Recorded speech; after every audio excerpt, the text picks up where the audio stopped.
messieurs, vous êtes bien sur www.gms.sn. Bienvenue dans cette édition dont tout de suite les titres.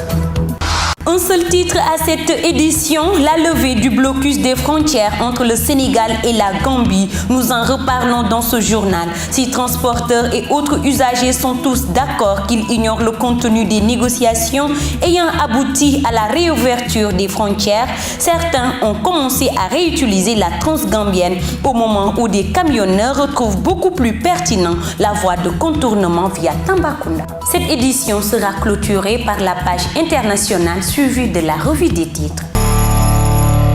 Nous sommes le 25 mai 2016. Bienvenue dans cette édition que nous commençons par l'éducation. L'école s'ouvre encore à la communauté. La semaine nationale de l'école de base est lancée ce lundi au Sénégal. Dans le département de Ziguinchor, c'est l'école élémentaire Mamadou Keïta qui ce mercredi abrite l'ouverture de cette importante fête de l'école sénégalaise. Babacar Diak, inspecteur de l'éducation et de la formation, revient ici sur le thème articulé autour de la lecture. Il est au micro de Binta Diatta. La semaine nationale de l'école de base est un moment fort de l'agenda scolaire qui permet de susciter une large et profonde réflexion autour des principaux problèmes qui interpellent l'école sénégalaise.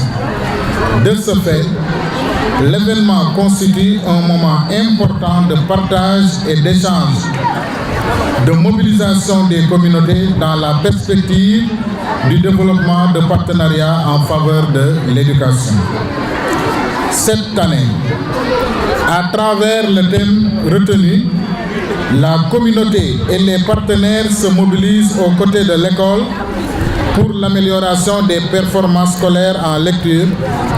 La SNEP offre à la communauté éducative l'opportunité d'engager un débat positif sur la maîtrise de la lecture comme facteur essentiel d'amélioration de la qualité des enseignements-apprentissages, d'autant plus qu'elle constitue une discipline instrumentale et conditionne l'accès aux autres savoirs scolaires.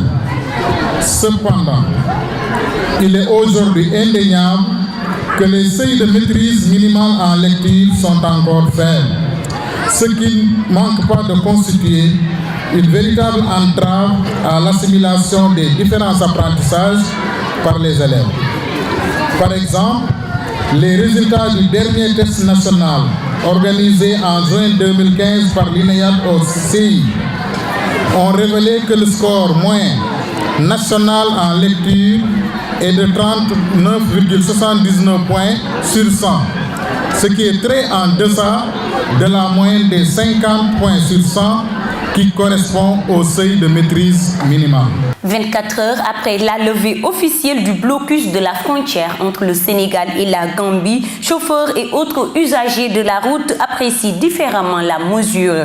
Si certains ont attendu une journée après pour emprunter la transgambienne, d'autres défendent toujours l'usage du contournement par Tambacounda comme meilleure solution, même si tous reconnaissent jusque-là ignorer le contenu des accords entre les deux gouvernements. Suivons ce reportage de Mamadou Salif Ndiaye. Après plus de 3 mois de fermeture des frontières entre le Sénégal et la Gambie, revoilà la réouverture. Cependant, cette brutale levée du blocus de la transgambienne a été mal perçue par les transporteurs qui expriment toute leur incompréhension et leur surprise suite à cette décision soudaine. Nous n'avons pas eu d'informations concernant la levée du blocus. Hier, les voitures n'étaient pas parties parce qu'ils ne sont pas informés.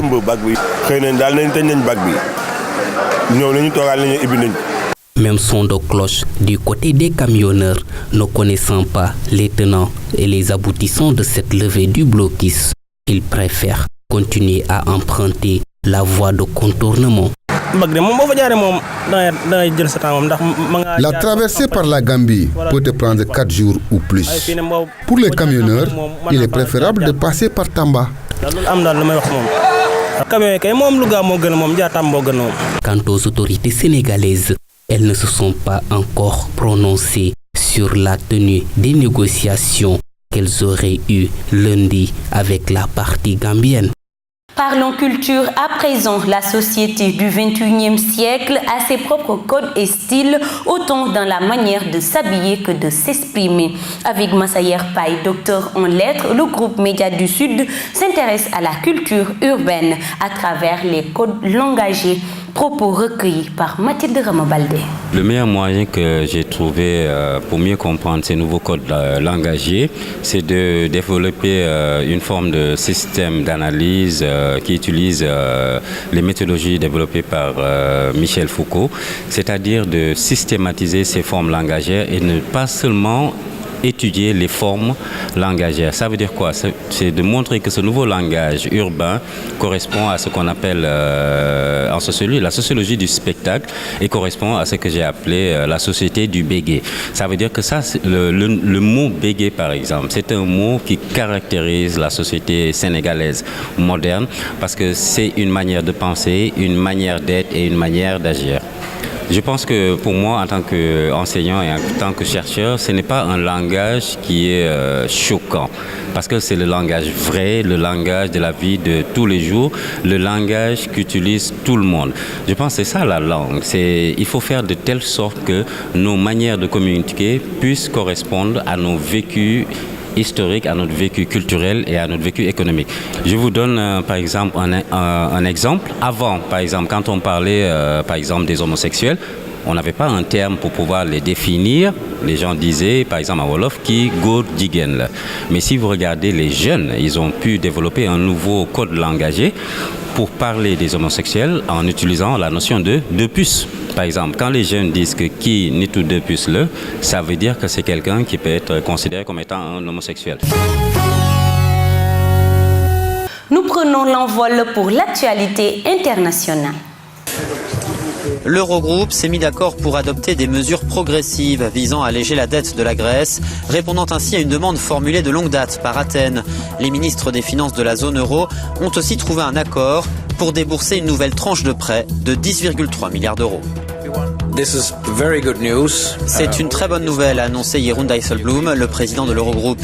Cette partie de l'accord d'aujourd'hui est une très bonne nouvelle parce que cela montre que le programme est complètement remis sur les rails. Et la Grèce a fait beaucoup d'efforts et a tenu ses promesses. Et nous faisons des progrès, a-t-il ajouté. Le Fonds monétaire international avait posé comme condition cet allègement de la dette grecque pour sa participation au programme d'aide à la Grèce. Il l'a donc confirmé juste après cette annonce. Le Parlement grec avait adopté il y a 2 jours, dans un climat social tendu, un nouveau train de mesures d'austérité exigé par ses créanciers en échange du déblocage de cette nouvelle tranche de prêt.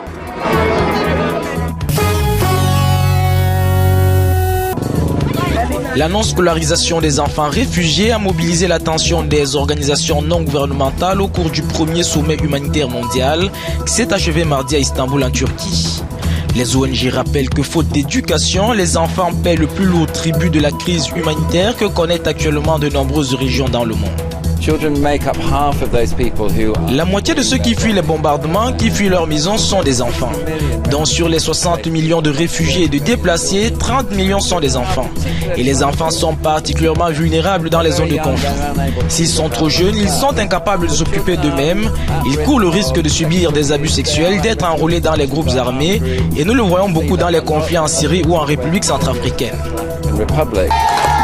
Selon l'UNICEF, 6000 écoles restent fermées en Syrie et un quart des établissements du pays le sont encore en RCA malgré la sortie progressive de la crise.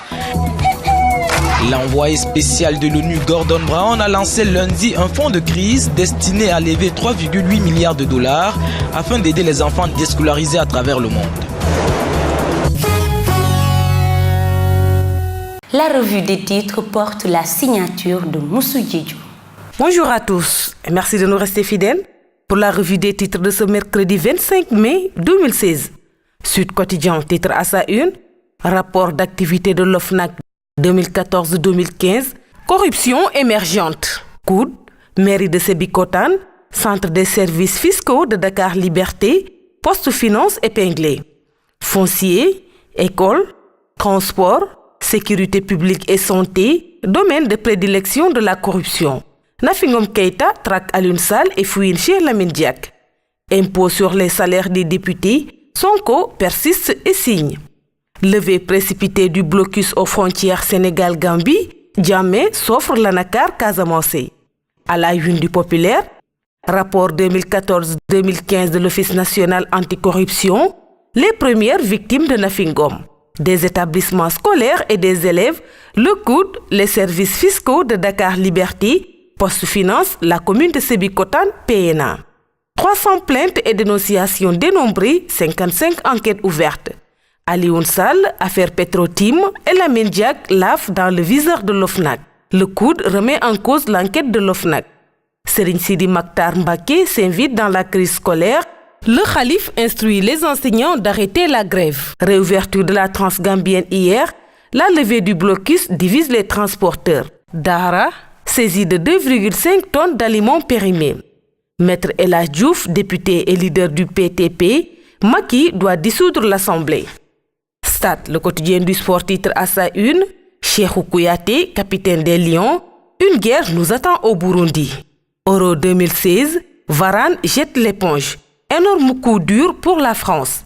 National 1, tournoi de montée en Ligue 2, la course à la succession de GF lancée le 5 juin. Athlétisme, meeting international de Dakar, du grand spectacle en perspective. Nous terminons avec la une de Sunulamb. Lac 2 sort ses griffes et cogne sur Yahya Diop. Yekini, en 3 minutes, je vais marcher sur lui. Je vais venger Lac 1 et Mohamed Ali. Je n'ai pas besoin des conseils de Maïgé. Yekini n'est pas mon favori. Je vais l'envoyer à la retraite. Je préfère la bagarre à la lutte pure. Ce n'est pas avec moi qu'il va terminer en beauté. Balla Gaye 2 me sera d'un grand apport. Je suis déjà allé à Joal. Je vais y retourner. Ama, Amaner et Boy Niang 2, ces jeunes à l'assaut des VIP. C'est tout pour la revue des titres parvenue à la rédaction du groupe Média du Sud. Merci de nous avoir suivis, chers internautes. Quant à moi, je vous donne rendez-vous demain. Au revoir. Mesdames et messieurs, cet élément met fin à cette édition. Merci de l'avoir suivi. Rendez-vous est pris demain pour d'autres découvertes sur l'actualité à Ziguinchor et à travers le monde. En attendant, restez connectés sur www.gms.sn pour la suite de l'actualité. La vie est un combat et chaque jour est une bataille.